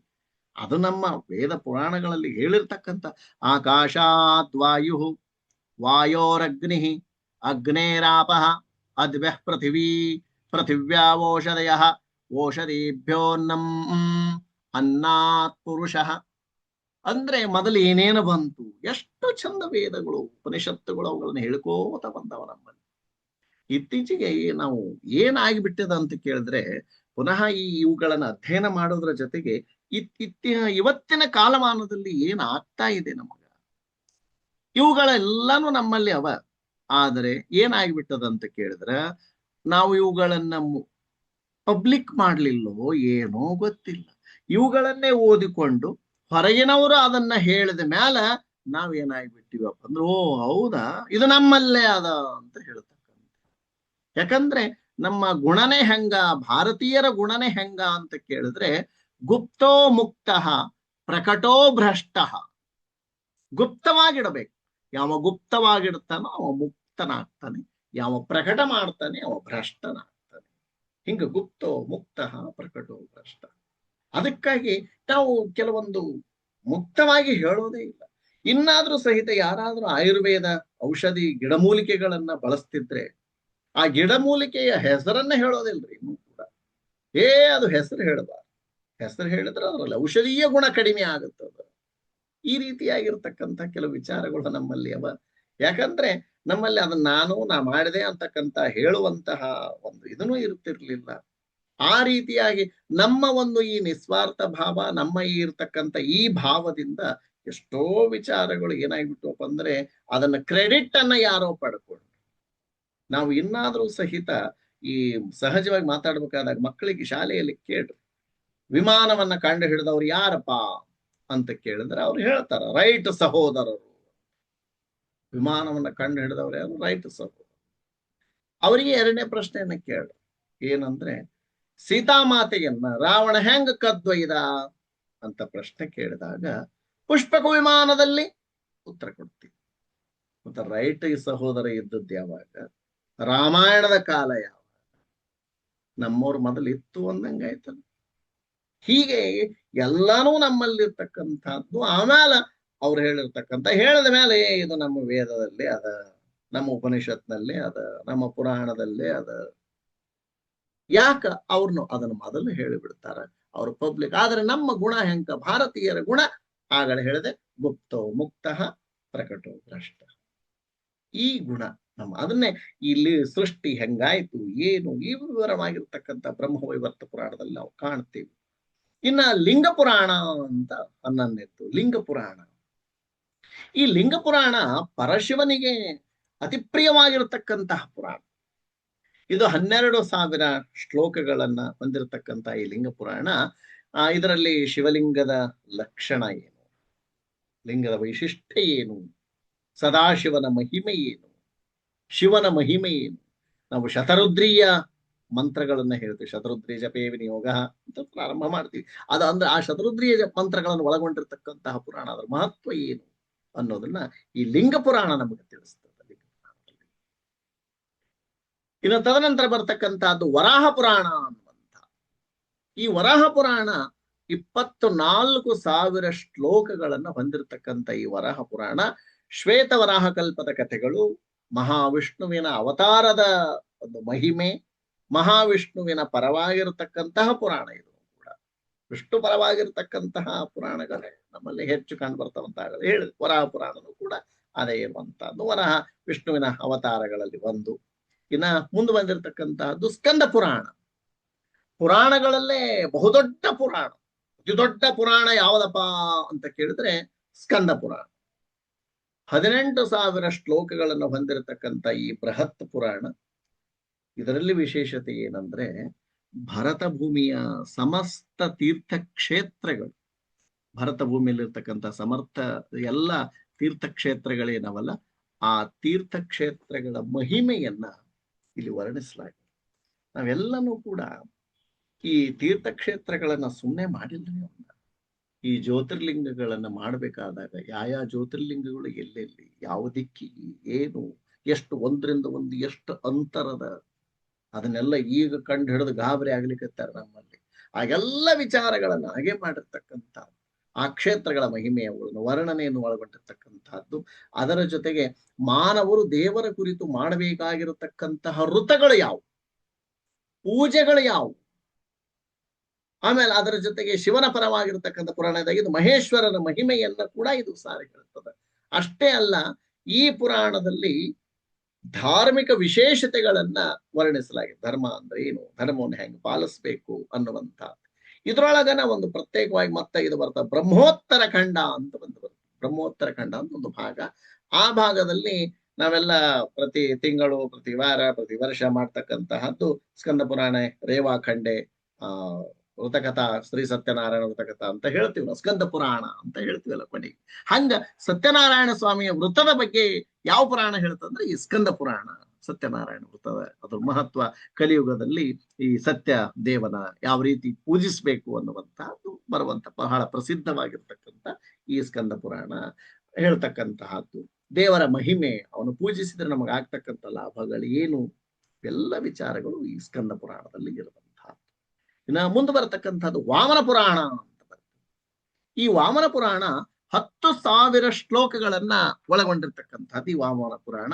ಮಹಾವಿಷ್ಣುವಿನ ವಾಮನ ಅವತಾರ, ಮಹಾವಿಷ್ಣುವಿನ ಮಹತ್ವ, ವಾಮನ ಅವತಾರದಲ್ಲಿ ಬಲಿಚಕ್ರವರ್ತಿಯ ಚರಿತ್ರೆ ಇರ್ತಕ್ಕಂಥ ಮಹಾ ವಿಷ್ಣು ಪರವಾಗಿರ್ತಕ್ಕಂತಹ ಪುರಾಣ. ಇದನ್ನು ಕೂಡ ವಾಮನ ಪುರಾಣ.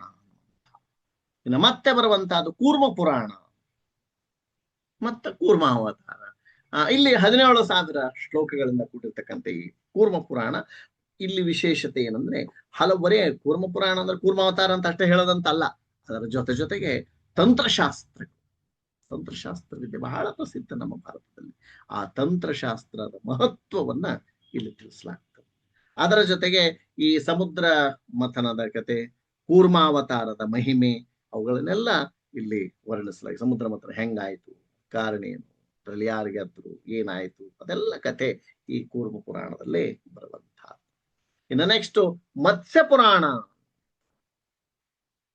ಇದು ಕೂಡ 14,000 ಶ್ಲೋಕಗಳನ್ನ ಒಳಗೊಂಡಿರ್ತಕ್ಕಂತಹ ಮತ್ಸ್ಯ ರೂಪ. ಇದನ್ನು ಕೂಡ ಮತ್ಸ್ಯ ಅವತಾರ, ವಿಷ್ಣುವಿನ ಅವತಾರಗಳಲ್ಲಿ ಒಂದು. ಈ ಮತ್ಸ್ಯರೂಪಿ ಮಹಾವಿಷ್ಣುವಿನ ಮಹಿಮೆ, ಮಹಾವಿಷ್ಣು ವೈವಸ್ವತ ಮನುವಿಗೆ ಉಪದೇಶಿಸಿರತಕ್ಕಂತಹ ತತ್ವಬೋಧನೆ, ಸ್ವತಃ ಸಾಕ್ಷಾತ್ ವಿಷ್ಣುವಿನೇ ವೈವಸ್ವತ ಮನುವಿಗೆ, ವೈವಸ್ವತ ಮನ್ವಂತರೆ ಅಂತ ಹೇಳ್ತಾರೆ, ವೈವಸ್ವತ ಮನುವಿಗೆ ಉಪದೇಶಿಸಿರತಕ್ಕಂತಹ ತತ್ವಬೋಧನೆ. ಅದರಲ್ಲಿ ಇದರೊಳಗೆ ತಮಸಾಸುರನ ಅನ್ನುವಂತಹ ಒಬ್ಬ ದೈತ್ಯ, ಅವ ವೇದಗಳನ್ನ ಕದ್ದು ಹೋಗಿರತಕ್ಕಂತ ಕಾರಣ ಮಹಾವಿಷ್ಣು ಮತ್ಸ್ಯಾವತಾರವನ್ನ ತಾಳಿ ಆ ಅಸುರನನ್ನ ವಧಿಸಿ ವೇದಗಳನ್ನ ರಕ್ಷಿಸಿದ, ವೇದಗಳನ್ನು ಉದ್ಧರಿಸಿದ ಅನ್ನುವಂತಹ ಒಂದು ಕಥೆ ಈ ಪುರಾಣದಲ್ಲಿ ಬರ್ತಕ್ಕಂಥದ್ದು. ಅದು ಮತ್ಸ್ಯ ಪುರಾಣ. ಇನ್ನ ಬಹಳ ಜನರಿಗೆ ವರ್ಜ್ಯ, ಅದು ಬೇಡ, ಅದನ್ನು ಓದಬಾರದು, ಈ ರೀತಿಯಾಗಿ ಹೇಳ್ತಕ್ಕಂತಹದ್ದು, ಉಳಿದ ಸಮಯದಲ್ಲಿ ಅದನ್ನು ಓದಬಾರದು ಅಂತ ಹೇಳುವಂತಹದ್ದು ಯಾವುದು, ಗರುಡ ಪುರಾಣ. 18 ಪುರಾಣಗಳಲ್ಲಿ ಬಹಳ ವಿಶಿಷ್ಟ ಪುರಾಣ ಇದು.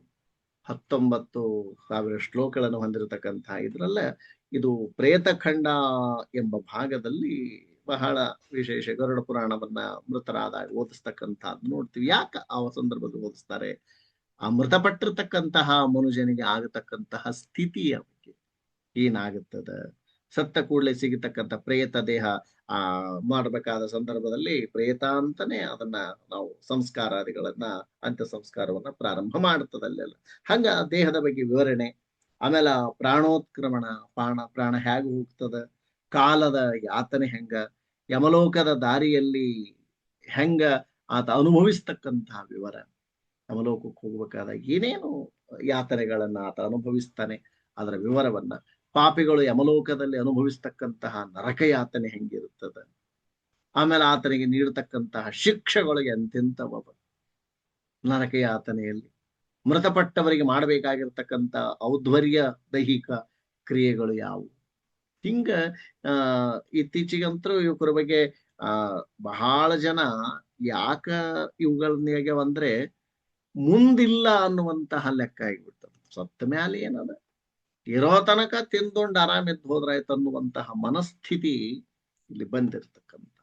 ಹಿಂದಿಗಿನ ಕಾಲದಾಗ ಈಗಿನ ನಮ್ಮ ಜೀವನಕ್ಕಿಂತ ಮುಂದಿನ ಮೋಕ್ಷ ಪ್ರಾಪ್ತಿಗಾಗಿ ಎಲ್ಲನೂ ನಾವು ಮಾಡ್ತಕ್ಕಂತಹದ್ದು, ನಾವೆಲ್ಲ ಶ್ಲೋಕಾದಿಗಳನ್ನ ನೋಡ್ತಾ ನೋಡ್ತಾ ಬಂದದ್ದು, ನನಗೆ ರೊಕ್ಕ ಕೊಡು, ನನಗೆ ಇದನ್ನು ಕೊಡು, ಶಾಸ್ತಿ ಕೊಡು, ಅವೆಲ್ಲ ಆಗೋದಕ್ಕಿಂತ ಮುಖ್ಯವಾಗಿ ಮೋಕ್ಷವನ್ನ ಕೊಡು. ಅದನ್ನ ಕೇಳ್ಬೇಕಾದಾಗ ಒಬ್ಬನಿಗೆ ಮೋಕ್ಷಾರ್ಥ ಎಲ್ಲದಕ್ಕೂ ಕೂಡ ಬರ್ತಕ್ಕಂಥದ್ದು ಮೋಕ್ಷ.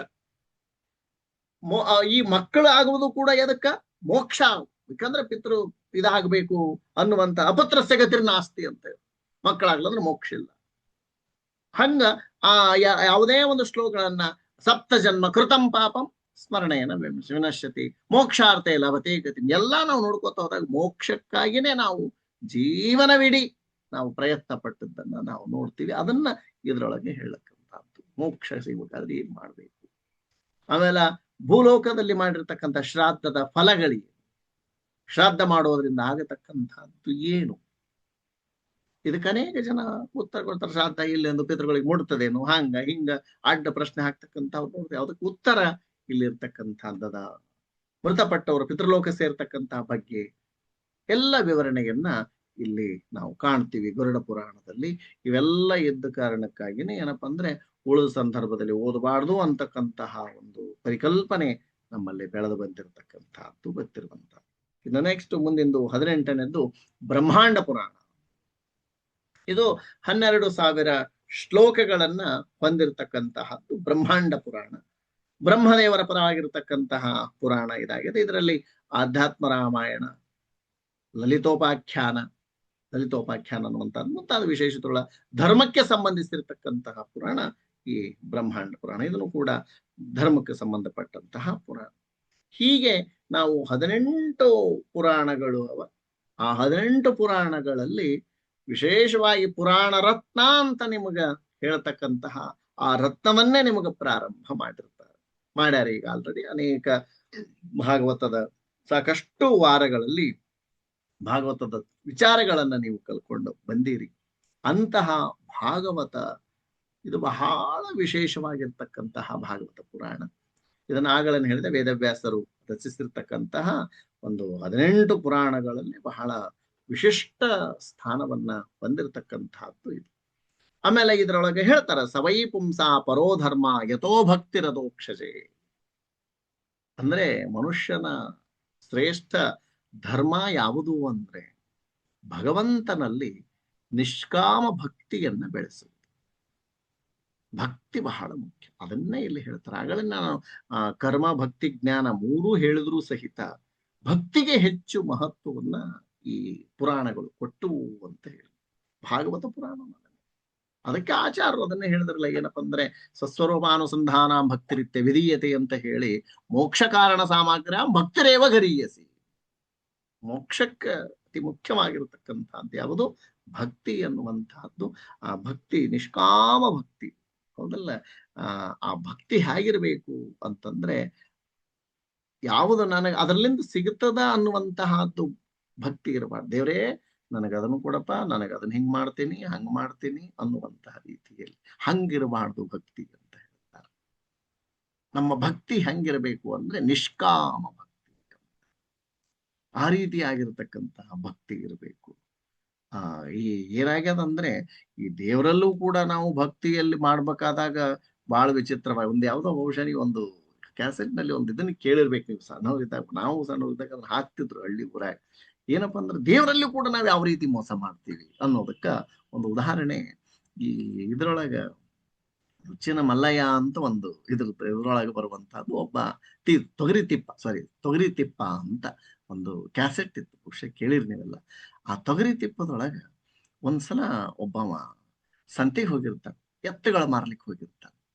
ಆ ಎತ್ತುಗಳು ಮಾರ್ಲಿಕ್ಕೆ ಹೋದಾಗ ಒಂದೇ ಎತ್ತನ್ನ ಆತ ಒಂದು ಹೋರಿಯನ್ನು ತಗೊಂಡು ಹೋಗಿರ್ತಾನೆ. ಆ ಹೋರಿಯನ್ನು ತಗೊಂಡು ಅಲ್ಲಿ ಹೋದಾಗ ಕಟ್ಟಿ ಹಾಕ್ತಾನ. ಅದನ್ನ ಯಾರ ಹೆಂಗ ಎಲ್ಲ ಮಾಡ್ಬೇಕಾದಾಗ ಅದನ್ನ ಅಲ್ಲೇ ಕಟ್ಟಿ ಹಾಕಿ ಚಹಾ ಕುಡಿದು ಬರ್ಲಿಕ್ಕೆ ಹೋಗ್ತಾನೆ. ಬರೋದ್ರೊಳಗ ಆ ಹೋರಿ ಹರ್ಕೊಂಡು ಹೋಗ್ಬಿಡ್ತದ. ಅಲ್ಲಿ ಹುಡುಕ್ತಾನ, ಇಲ್ಲಿ ಹುಡುಕ್ತಾನ, ಎಷ್ಟು ಹುಡುಕಿದ್ರು ಸಹಿತ ಅವನಿಗೆ ಸಿಗೋದೇ ಇಲ್ಲ. ಏನ್ ಮಾಡಿದ್ರೆ ಅವನಿಗೆ ಸಿಗೋದಿಲ್ಲ. ಬಹಳ ದುಃಖ ಪಡ್ತಾನ. ಏನಪ್ಪ ಅಂದ್ರೆ ಒಂದು ₹1,000 ಆಗಿನ ಕಾಲಕ್ಕೆ, ಈಗ 10,000 ₹1,000 ಬೆಲೆ ಬಾಳ್ತಕ್ಕಂತ ಹೋರಿಗೆ ಹೋಗ್ಬಿಡ್ತಲ್ಲ, ಏನ್ ಮಾಡೋದು ಅಂತ ಅಲ್ಲೇ ಹನುಮಂದರ ಗುಡಿ ಕಾಣಿಸ್ತ. ಮತ್ತೆ ಎಂತೆಂತ ಕೆಲಸ ಮಾಡ್ಯಾನ ಹನುಮಪ್ಪ. ಸೀತಾನ್ನೇ ಹುಡುಕಿ ಕೊಟ್ಟ ಮನುಷ್ಯ, ನನ್ನ ಹೋರಿನ ಹೆಂಗ್ ಹುಡುಕಿ ಕೊಡಂಗಿಲ್ಲ ಹನುಮಂತ ಅಂತ ಸೀದಾ ಹನುಮಂದರ ಗುಡಿಗೆ ಹೋಗ್ತಾನ. ಹನುಮಂದರ ಗುಡಿಗೆ ಹೋಗಿ ಬೇಡಿಕೋತಾನ, ನನ್ನ ಹೋರಿ ಸಿಗಂಗು ಮಾಡಪ್ಪ, ಅದ್ರೊಳಗೆ ಅಕಸ್ಮಾತ್ ಸಿಕ್ಕ್ರೆ ಅದ್ರಾಗ ಮಾರಿ ಬಂದ ಅರ್ಧ ರೊಕ್ಕ ನಿನಗೆ ಕೊಡ್ತೀನಿ ಅಂತ ಹೇಳ್ತಾನೆ. ₹1,000 ಮಾರೋ ಹೋರಿ ₹500 ಕೊಡ್ಬೇಕಾಗ್ತದೆ. ಅಷ್ಟು ಬೇಡ್ಕೊಂಡು ಸಿಕ್ಕರೆ ಸಾಕು ಅಂತ ಬೇಡ್ಕೊಂಡು ಹೊರಗೆ ಬರ್ತಾನ. ಹಿಂಗ ಹನುಮಂದರಗಳಿಂದ ಹೊರಗೆ ಬರೋದಕ್ಕನೆ ಅಲ್ಲೇ ಹೋರಿ ಕಾಂಡ್ಬಿಡ್ತು. ಹೋಗಿ ತಗೊಂಡ್ಬರ್ತಾನ. ಚಿಂತೆ ಶುರುವಾಗಿಬಿಡ್ತೀವಿ. ಏನು ಬೇಡ್ಕೊಂಡ್ಬಿಟ್ಟೇನಿಲ್ಲ, ಭಕ್ತಿಯಿಂದ ಅರ್ಧ ರೊಕ್ಕ ಕೊಡ್ತೀನಿ ಅಂತ ಬೇಡ್ಕೊಂಡ್ಬಿಟ್ಟಿನಿ. ಮಾರಿದ್ರೆ ಸುಳ್ಳೆ ವರ್ತ, ಇಲ್ಲ ಸ್ವಲ್ಪ ಹುಡುಕಿದ್ರೆ ಸಿಕ್ಕ ಬಿಡ್ತು. ಸುಳ್ಳೆ ಬೇಡ್ಕೊಂಡೆ ನಾನು, ಬೇಡ್ಕೊಳ್ಳ ಅಂದ್ರೆ ಬಿಡ್ತಾನ, ನನ್ನ ಕೊಡಲ್ಲ ಅಂದ್ರೆ ಬಿಡ್ತಾನೆ. ಅಷ್ಟೊಳಗ ಅವ ತೊಗರಿ ತಿಪ್ಪ ಅಂತ ಏನೋದಿಲ್ಲ, ಅವ ಅಲ್ಲಿಗೆ ಬರ್ತಾನ. ಬಹಳ ಚಂದ ಕತಿ ಅದನ್ನೆಲ್ಲ. ಯಾಕೆ ಅಂದ್ರೆ ಅವ ಬಂದು ಕೇಳ್ತಾನೆ, ಏನೋ ಯಾಕೆ ಚಿಂತೆ ಮಾಡಕತ್ತಿ? ಹಿಂಗಪ್ಪ ಹಿಂಗಾಗಿತ್ತು ಬೇಡ್ಕೊಂಡೆ, ಅದಕ್ಕ ₹500 ವ್ಯರ್ಥವಾಗಿ ಹನುಮಂದರಿಗೆ ಕೊಡ್ಬೇಕು ನಾ ಈಗ. ಅವಾಗ ಒಂದ್ ಕೆಲಸ ಮಾಡ, ಒಂದ್ ₹100 ಒಂದ್ ತಾಯಿ ಇಲ್ಲ, ನಂದ ನನಗೆ 100 ಎಲ್ಲಿ ಕೊಡ್ಲಿ, ಸೊಮ್ಮ ತಾನೇ ಅಂತಾನ. ₹100 ಕೊಡ್ತಂತ ಒಂದು ₹50 ಕೊಟ್ಟು ಒಂದು ಸಣ್ಣ ಕುರಿಮರಿ ತರ್ತಾನ. ಸಣ್ಣ ಕುರಿಮರಿ ತಗೊಂಡು ಬಂದು ಅವಾಗ ಹೇಳ್ತಾನೆ, ಏನಪ್ಪಾ ಅಂತಂದ್ರೆ ಇದು ಎತ್ತಿಗೆ ₹900, ಇದು ಕುರಿಮರಿಗೆ ಏನದಲ್ಲ ₹900, ಎತ್ತಿಗೆ ₹100, ಆ ಹೋರಿಗೆ ₹100. ಎರಡು ಕೂಡಿ ಎಷ್ಟಾಯ್ತು? 1000. ಆದ್ರೆ ಎರಡು ಕೂಡಿ ತಗೋಬೇಕು ಕಂಪಲ್ಸರಿ. ಎತ್ತಿಗೆ ₹100, ಕುರಿಮರಿಗೆ ₹900 ಹೇಳ್ತಾನೆ. ಜನ ಬರ್ತಾರೆ, ಏನಿದು ವಿಚಿತ್ರ, ನಮಗೆ ಎತ್ತೊಂದೇ ಕೊಟ್ಬಿಟ್ಟು ₹100. ಹಂಗಿಲ್ಲ, ಹೋರಿನ ಆ ಕುರಿಮರಿ ಜೊತೆನೇ ಇದನ್ನ ತಗೋಬೇಕು ನೀವು ಅಂತ ಹೇಳ್ತಾರೆ. ಅವಾಗ ಒಬ್ಬ ಹೋಲ್ ಬಿಡಿ ಏನಾಯ್ತು, ₹1,000 ನಮ್ಗೆ ಎರಡೂ ಸಿಗ್ತಾವಲ್ಲ, ಏನ್ ತಪ್ಪಾಯ್ತಂತ 1000, ಅದಕ್ಕೆ ಕುರಿಮರಿಗೆ ₹900, ಎತ್ತಿಗೆ ಅದು ಹೋರಿಗೆ ₹100, ಟೋಟಲಿ ಒಂದು ₹1,000 ಕೊಡ್ತಾನ.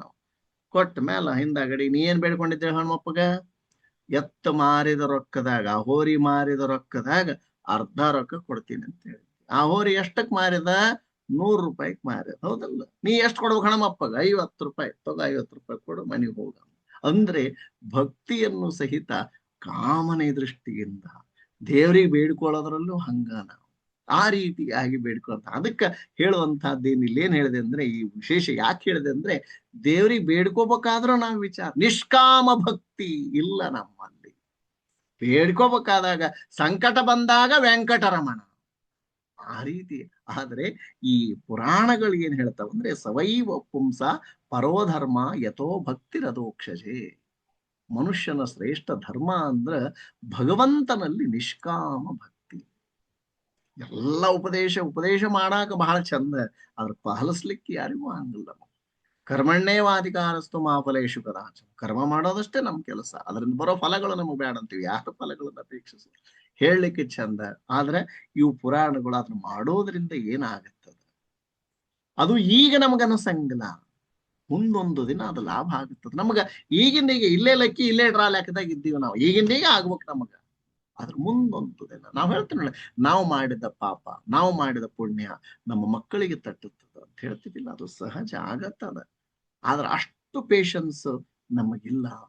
ಈಗಿಂದೀಗೆ ಆಗಬೇಕು ಅನ್ನುವಂತಹದ್ದನ್ನ ಬಯಸೋದ್ರಿಂದ ಈ ಸಮಸ್ಯೆಗಳಾಗ್ತಾವ. ಅವುಗಳನ್ನ ಈ ಪುರಾಣಗಳು ನಮಗೆ ತಿಳಿಸಿ ಹೇಳ್ತಾವ. ಭಗವಂತನಲ್ಲಿ ನಿಷ್ಕಾಮ ಭಕ್ತಿ ಇರಲಿ, ಅದು ಇದಾಗುತ್ತದ ಅನ್ನುವಂತಹದ್ದು ಈ ಭಾಗವತ ಪುರಾಣ ನಮಗೆ ತಿಳಿಸಿಕೊಡ್ತಕ್ಕಂತಹದ್ದು. ಆಮೇಲೆ ಭಾಗವತ ಇದು 12 ಸ್ಕಂದಗಳಲ್ಲಿ ಇರ್ತಕ್ಕಂತಹದ್ದು. ಅದರಾಗ ಈ ಭಾಗವತದೊಳಗನ ನನಗೆ ಬಹಳ ವಿಶೇಷವಾಗಿ ಎಲ್ಲರೂ ಹೆಚ್ಚು ಇದನ್ನ ಮಾಡ್ತಕ್ಕಂಥ ದಶಮ ಸ್ಕಂದ. ಭಾಗವತ ಪುರಾಣಗಳಲ್ಲೇ ಪುರಾಣ ರತ್ನ ಯಾವುದು? ಭಾಗವತ. ಆ ಭಾಗವತದಲ್ಲೇ ಅತಿ ಶ್ರೇಷ್ಠವಾಗಿರತಕ್ಕಂಥ ಸ್ಕಂದ ಯಾವುದು ಅಂದ್ರೆ ಅದು ದಶಮ ಸ್ಕಂದ, 10ನೇ ಸ್ಕಂದ. ಅದಕ್ಕೆ ಭಾಗವತದ ಹೃದಯ ಅಂತ ಕರೀತಾರೆ. ಭಾಗವತದ ಹೃದಯ ಅಂತ ಕರೀತಾರೆ. ಈ ದಶಮ ಸ್ಕಂದ ಈ ಭಕ್ತಿಯನ್ನ ಕಥೆಗಳ ಮೂಲಕ ಜೀವನದಲ್ಲಿ ಅನುಭವಿಸುವಂತೆ ಮಾಡ್ತದೆ. ಕಥೆಗಳು, ಯಾಕಂದ್ರೆ ಕಥೆಗಳು, ನಾನು ಪುರಾಣ ಹೇಳ್ಬೇಕಾದಾಗ ಹೇಳಿದೆ, ಅನೇಕ ದೃಷ್ಟಾಂತಗಳು, ಅನೇಕ ಕಥೆಗಳನ್ನ ಕೊಟ್ಟು ಹೇಳೋದ್ರ ಮೂಲಕ ನಾವು ಸತ್ಯನಾರಾಯಣದಾಗ ಬರ್ತದ, ಒಂದಾನೊಂದು ಕಾಲದಲ್ಲಿ ಇದ್ದ ಕಲಾವತಿ ಬರ್ತಲ್ಲ, ಅವ್ರು ಮಾಡಿದ್ರು, ಅದರಿಂದ ಆಗ್ತಕ್ಕಂತಹದ್ದು ಏನ್ ಲಾಭ, ಪ್ರಸಾದವನ್ನು ಸ್ವೀಕರಿಸೋದ್ರಿಂದ ಏನ್ ಲಾಭ, ಪ್ರಸಾದವನ್ನು ತ್ಯಜಿಸೋದ್ರಿಂದ ಎಂತ ಕಷ್ಟ ಅನುಭವಿಸಿದ, ಇವುಗಳನ್ನ ಕಥೆಗಳು, ನಾವು ಹಂಗ ಮಾಡಬಾರ್ದು ಒಂದು ಕಥೆಗಳು, ಯಾವುದೇ ಪುರಾಣಗಳಾಗಲಿ ಹಿಂಗ ಒಂದು ಕಥೆಗಳ ಮೂಲಕವಾಗಿ ನಮಗ ಹೇಳ್ತಕ್ಕಂತಹ ಕೆಲಸವನ್ನ ಮಾಡ್ತದೆ. ಹಂಗ ಇಲ್ಲಿ ಈ ದಶಮ ಸ್ಕಂದದಲ್ಲಿ ಇದನ್ನ ಭಾಗವತದ ಹೃದಯ ಅಂತ ಕರೀತಾರೆ ಇದನ್ನ. ಇದರೊಳಗೆ ಭಕ್ತಿಯನ್ನ ಕಥೆಗಳ ಮೂಲಕ ಹೇಳುವಂತಹದ್ದು 90 ಅಧ್ಯಾಯಗಳು ಅಲ್ಲವ. ಇದನ್ನ 3 ಭಾಗಗಳಾಗಿ, ಈ ಭಾಗವತವನ್ನ ಟೋಟಲಿ ಭಾಗವತವನ್ನ 3 ಭಾಗಗಳಾಗಿ ವಿಂಗಡಿಸಲಾಗ್ತದೆ. ಒಂದು ಬಾಲಲೀಲೆಗಳು, ಕೃಷ್ಣನ ಯಾಕ ಈ ಇದರೊಳಗೆ ಹೆಚ್ಚು ಪ್ರಸಿದ್ಧ ಆಯ್ತು ದಶಮಸ್ಕಂದ ಅಂದ್ರೆ ಕೃಷ್ಣನ ಜೀವನ ಚರಿತ್ರೆಯನ್ನ ಹೇಳ್ತಕ್ಕಂಥ ಕೃಷ್ಣನ ಬಾಲಲೀಲೆಗಳು, ವೃಂದಾವನ ಲೀಲೆಗಳು, ಅದರ ಜೊತೆಗೆ ಮಥುರಾ ದ್ವಾರಕ ಲೀಲೆಗಳು. 3 ಹಂತಗಳು ನಾವು ಯಾವಾಗಲೂ ಹೇಳ್ಬೇಕಾದಾಗ ಹೇಳ್ತೀವಿ, ಏನು 3 ಹಂತ ದಿನ 3 ದಿನದ ಸಂತೆ ಅಂತ ನಾವು ಹೇಳ್ಬೇಕಾದಾಗ ಜೀವನ ಅನ್ನೋದು 3 ದಿನ ಅಂತ ಯಾಕಂತಾರ? 3 ಅಂದ್ರೆ ಏನು? 3 ಅವಸ್ಥೆಗಳು: ಬಾಲ್ಯಾವಸ್ಥೆ, ಯೌವನಾವಸ್ಥೆ, ಮುಪ್ಪಾವಸ್ಥೆ. ಆದ್ರೆ ಈ 3 ಹಂತಗಳನ್ನ ನಾವು ಹೆಂಗ ದಾಟಬೇಕು, ಮಾನವನ ಬೆಳವಣಿಗೆ ಹೆಂಗಿರ್ಬೇಕು, ಅದಕ್ಕೆ ಆಚಾರ ನಾವೆಲ್ಲ ಶ್ಲೋಕದಲ್ಲಿ ನೋಡ್ತೀವಿ ನಾವು. ಬಾಲಸ್ತಾವತ್ ಕ್ರೀಡಾಸಕ್ತ, ತರುಣಸ್ತಾವತ್ ತರುಣೀಸಕ್ತ, ವೃದ್ಧಸ್ತಾವತ್ ಚಿಂತಾಸಕ್ತ. ಆ 3 ಅವಸ್ಥೆಗಳನ್ನ ನಮ್ಮ ಲೆಕ್ಕದಾಗ ನಾವು ಕಳ್ಕೊಂಡ್ಬಿಡ್ತೀವಿ. ಆಗಬೇಕಾದದ್ದು ಆಗುತ್ತಾ ಇಲ್ಲ. ಇದನ್ನ ಪುರಾಣಗಳು ಹೇಳ್ತಾವ. ಈ 3 ಕೃಷ್ಣ ಲೀಲೆಗಳನ್ನು ಹೇಳುವುದರ ಮೂಲಕವಾಗಿ ನಾವು ಹೆಂಗಿರಬೇಕು 3 ಅವಸ್ಥೆಗಳಲ್ಲಿ ಎನ್ನುವಂತಹದನ್ನ ಹೇಳ್ತದೆ. ಈ ದಶಮಸ್ಕಂದದಲ್ಲಿ ಬರ್ತಕ್ಕಂತಹ ವಿಚಾರ ಕೃಷ್ಣಾವತಾರದ ಹಿನ್ನೆಲೆ ಅದ. ಅದರ ಜೊತೆಗೆ ಕೃಷ್ಣನ ಜನನದ ಬಗ್ಗೆ, ಆಮೇಲೆ ಕೃಷ್ಣಾವತಾರ ಯಾಕಾಯ್ತು, ಆಮೇಲೆ ಸಹಜವಾಗಿ ಭೂಮಾತೆ ಅಧರ್ಮದಿಂದ ಭಾರದಿಂದ ಬಳಲ್ತಾಳ, ದೇವತೆಗಳು ವಿಷ್ಣುವನ್ನ ಪ್ರಾರ್ಥಿಸ್ತಾರ. ಆಗ ವಿಷ್ಣು ಹೇಳ್ತಾನೆ, ಧರ್ಮ ಸಂಸ್ಥಾಪನೆಗಾಗಿ ನಾನು ಅವತರಿಸ್ತೇನೆ, ಗೀತೆಯ ಸಂದೇಶವೂ ಇದೇ ಆದ, ಧರ್ಮ ಸಂಸ್ಥಾಪನಾರ್ಥಾಯ ಸಂಭವಾಮಿ. ಅದೇ ಅರ್ಥದಲ್ಲಿ ಕೃಷ್ಣಾವತಾರದ ಅದಕ್ಕೆ ಹೇಳೋದು. ಆಮೇಲೆ ಇಲ್ಲಿ ಮತ್ತೊಂದು ತಿಳ್ಕೋಬೇಕು, ಕೃಷ್ಣಾವತಾರ ಕೇವಲ ರಾಕ್ಷಸರ ಸಂಹಾರಕ್ಕಲ್ಲ, ಧರ್ಮ ಪುನಃಸ್ಥಾಪನೆಗಾಗಿ, ಧರ್ಮ ಸಂಸ್ಥಾಪನಾರ್ಥಾಯ. ಅದಕ್ಕಾಗಿ ಕೃಷ್ಣಾವತಾರ. ಅದು ಕೃಷ್ಣಾವತಾರದ ಹಿನ್ನೆಲೆಯನ್ನ ಈ ದಶಮಸ್ಕಂದದಲ್ಲಿ ಹೇಳಲಾಗ್ಯದ. ತದನಂತರ ಕೃಷ್ಣನ ಜನನ ಎಲ್ಲಿ ಆಗತ್ತದ ಗೊತ್ತಿರುವಂತ ದೇವಕಿ ವಸುದೇವರಿಗೆ ಕೃಷ್ಣ ಜನಿಸ್ತಾನೆ ಅನ್ನುವಂತಹದ್ದು ಇದು ಐತಿಹಾಸಿಕ ಘಟನೆ ಅಲ್ಲ, ಇದರಲ್ಲಿ ಆಧ್ಯಾತ್ಮಿಕ ಸಂಕೇತದ. ಕಂಸ ಇದು ಅಹಂಕಾರ, ಕಾರಾಗ್ರಹ ಅನ್ನುವುದು ಬಂಧನ, ಮನುಷ್ಯನಿಗಿರುವಂತ ಬಂಧನ. ಇಲ್ಲಿ ದೇವಕಿ ಅನ್ನೋದು ಶುದ್ಧ ಮನಸ್ಸು. ಆದ್ರೆ ಆಮೇಲೆ ವಸುದೇವ ಜ್ಞಾನ, ಕೃಷ್ಣ ಆತ್ಮಜ್ಞಾನ. ಈ ರೀತಿಯಾಗಿ ಸಂಕೇತಗಳವ ನಮ್ಮಲ್ಲಿ. ಕೇವಲ ನಾವು ಕಥೆಗಳನ್ನ ಕೃಷ್ಣ ಬಂದ ಅಲ್ಲಿ ಹೊತ್ಕೊಂಡು ಹೋದ 7 ಜನ್ಮ ಇದಾದವು ಅನ್ನುವುದಕ್ಕಿಂತ ಆ ಸಂಕೇತಗಳನ್ನ ಸೂಕ್ಷ್ಮವಾಗಿ ಅರ್ಥ ಮಾಡ್ಕೊತ ಹೋಗ್ಬೇಕಾಗ್ತದೆ. ಆಮೇಲೆ ಗೋಕುಲದ ಬಾಲಲೀಲೆಗಳವ. ಬಾಲಲೀಲೆಯಲ್ಲಿ ಪೂತನ ವಧೆ ಅಲ್ಲಿಂದೇ ಪ್ರಾರಂಭ ಆಗುತ್ತದ. ಹಿಂಗ ಆಮೇಲೆ ಮತ್ತೊಂದು, ಪೂತನೆ ವಿಷ ಕೊಡ್ಲಿಕ್ಕೆ ಬಂದಾಳ, ವಿಷದ ಹಾಲನ್ನುಣಿಸಿ ಕೃಷ್ಣನನ್ನ ಕೊಲ್ಲಿಕ್ಕೆ ಬಂದಾಳ. ಆ ಪೂತನೆಯನ್ನ ಕೊಲ್ದು ಕೂಡ ಕೃಷ್ಣ ಅವಳಿಗೆ ಮೋಕ್ಷವನ್ನ ನೀಡುತ್ತಾನೆ. ಯಾರಿಗೆ? ಪೂತನಿಗೆ ಮೋಕ್ಷವನ್ನು ನೀಡಿ. ಅಂದ್ರೆ ದುಷ್ಟನಿಗೂ ದೈವದ ಕೃಪೆ ದೊರೀತದ. ಹಿಂಗ ಅಂದ್ರೆ ಕೊನೆಗೆ ನಾವು ಏನಾಗ್ತೀವಪ್ಪ ಅಂತಂದ್ರೆ, ದುಷ್ಟ ಇದ್ರು ಸಹಿತ ಯಾವಾಗ್ಲೂ ಯಾವುದೇ ದುಷ್ಟ ನಾನು ಹಿಂಗ್ ಮಾಡಬಾರ್ದಾಗಿತ್ತಪ್ಪ, ಸಾಯೋ ಹೊತ್ತಿನಾಗ ಅನಿಸಿ ಬಿಡ್ತದಂದ್ರೆ ತಪ್ಪು ಮಾಡಿಬಿಟ್ಟೆ, ನಾನು ಇದು ಮಾಡಬಾರ್ದಾಗಿತ್ತು.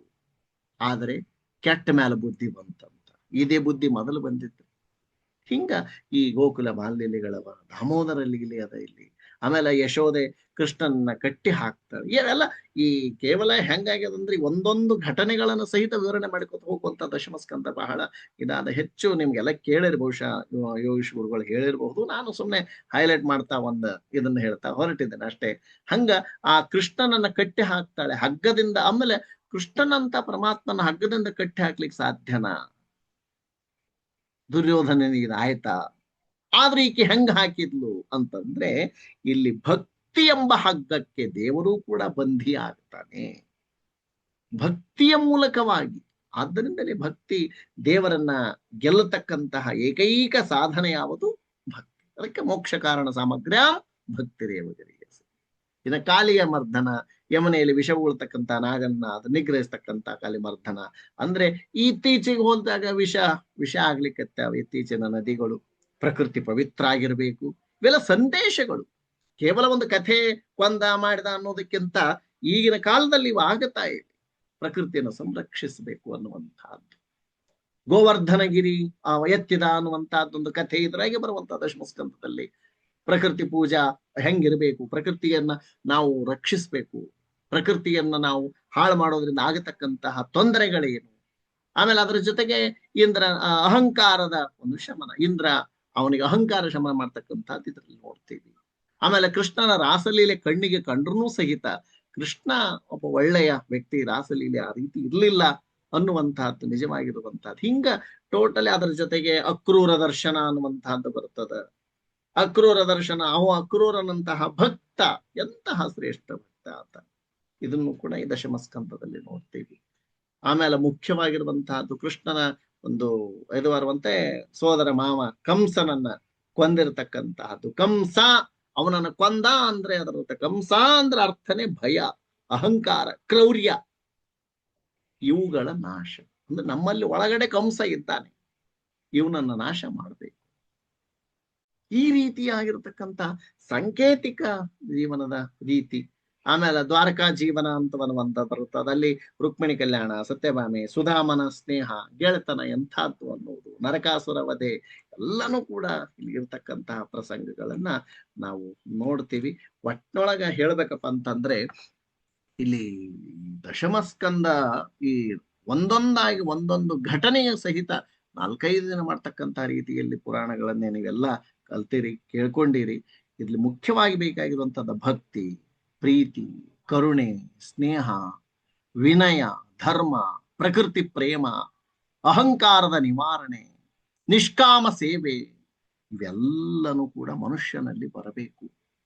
ಇವತ್ತಿನ ಕಾಲದೊಳಗ ಮನುಷ್ಯ ಏನ್ ಹೆಚ್ಚಾಗ್ಯದ, ಒತ್ತಡ ಹೆಚ್ಚಾಗ್ಯದ, ಸ್ಟ್ರೆಸ್, ಯಾವುದಕ್ಕೂ ಒತ್ತಡ, ಮನುಷ್ಯ ಸಮಾಧಾನದಿಂದಿಲ್ಲ, ಒಬ್ರನ್ನ ಕಂಡ್ರು ಒಬ್ರಿಗೆ ಆಗಿ ಬರ್ತಾ ಇಲ್ಲ, ಅಸೂಯೆ, ಸ್ಪರ್ಧೆ, ಹಿಂಸೆಗಳ ಹೆಚ್ಚಾಗ್ಯಾವ. ಹಂಗಾಗಿ ಜೀವನದಲ್ಲಿ ಪ್ರೀತಿ ಬೆಳೆಸಬೇಕು. ಪ್ರೀತಿಯಿಂದ ಬೇಕಾದ್ದನ್ನ ಗೆಲ್ಲಬಹುದು, ಪ್ರಕೃತಿಯನ್ನ ಉಳಿಸಬೇಕು. ಈ ನೀತಿಯನ್ನ ಈ ದಶಮಸ್ಕಂದ ಹೇಳ್ತದೆ. ಭಕ್ತಿಯಿಂದ ಬದುಕಿ ಧರ್ಮವನ್ನ ಕಾಪಾಡಬೇಕು. ಇದೇ ಭಾಗವತ ದಶಮಸ್ಕಂದದ ನೀತಿ. ಭಕ್ತಿಯಿಂದ ಬದುಕಬೇಕು, ಧರ್ಮವನ್ನ ಕಾಪಾಡಬೇಕು. ಇದು ನಿಜವಾಗಿರ್ತಕ್ಕಂಥ ಭಾಗವತದ ಒಂದು ಧ್ಯೇಯ ಅನ್ನುವಂಥ ವಿಚಾರವನ್ನ ಹೇಳ್ತಾ ಸಮಯ ಆಗ್ತಾ ಬಂತು. ಇಷ್ಟು ಇವತ್ತಿನ ವಿಚಾರವನ್ನ ಹೇಳುವಂತಹದ್ದು. ಒಂಥರ ಹೇಳ್ಬೇಕಂದ್ರೆ ಕೊನೆಯದಾಗಿ ಒಂದು ಮಾತನ್ನ ಹೇಳ್ತೀನಿ. ಈ ಹಿಂದಕ್ಕೂ ಒಂದು ಘಟನೆಯನ್ನ ಹೇಳಿದೆ. ಏನಪ್ಪಾ ಅಂದ್ರೆ ಈ ಹೈಸ್ಕೂಲ್, ಯಾಕಂದ್ರೆ ನಾನೊಬ್ಬ ಶಿಕ್ಷಕ ಆಗೋದ್ರಿಂದ ಶಾಲೆಯ ಉದಾಹರಣೆಗಳನ್ನೇ ಕೊಡ್ತಾ ಹೋಗ್ತೀನಿ.